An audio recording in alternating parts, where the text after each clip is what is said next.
Council. Establishment of the Council. The 101st Amendment Act of 2016 paved the way for the introduction of a new tax regime, i.e. Goods and Services Tax, GST, in the country. The smooth and efficient administration of this tax requires cooperation and coordination between the center and the states. In order to facilitate this consultation process, the amendment provided for the establishment of a Goods and Services Tax Council or the GST Council. The amendment inserted a new Article 279- in the Constitution. This article empowered the President to constitute a GST Council by an order 1. Accordingly, the President issued the order in 2016 and constituted the Council too. The Secretariat of the Council is located at New Delhi. The Union Revenue Secretary 3 acts as the ex officio secretary to the Council. Vision and mission of the Council. While discharging its functions, the Council is to be guided by the need for a harmonized structure of GST and the development of a harmonized national market for goods and services. Further, the Council has to determine the procedure in the performance of its functions. The vision and mission of the Council are as follows. Vision: to establish the highest standards of cooperative federation in the functioning of the Council, which is the first constitutional federal body vested with powers to take all major decisions relating to GST. Mission: evolving by a process of wider consultation, a GST structure, which is information technology driven and user friendly. Composition of the Council.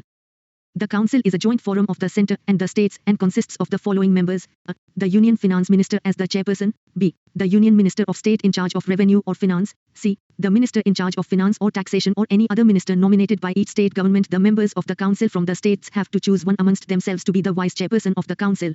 They can also decide his term. The Union Cabinet also decided to include the chairperson of the Central Board of Excise and Customs, CBEC, as a permanent invitee, non-voting, to all proceedings of the Council. Working of the Council. The decisions of the Council are taken at its meetings. 1/2 of the total number of members of the Council is the quorum for conducting a meeting.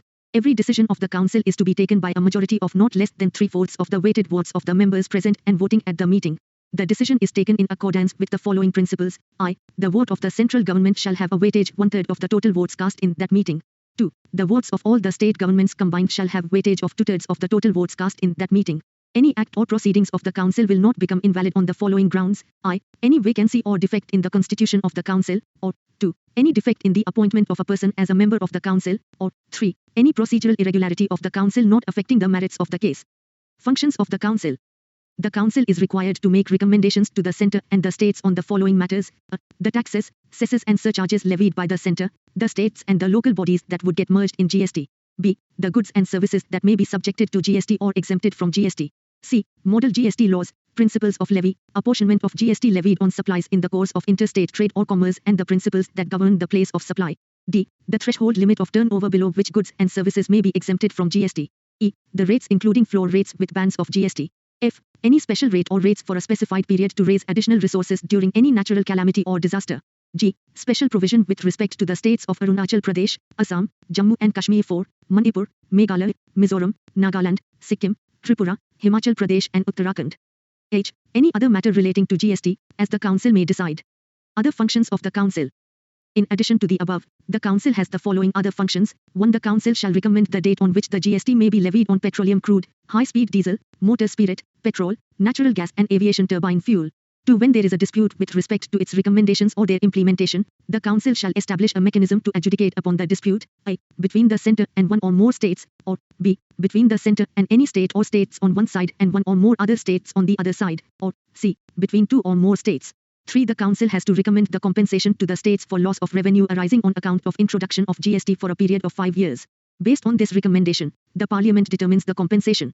Accordingly, the Parliament enacted the law in 20,175. Notes and references.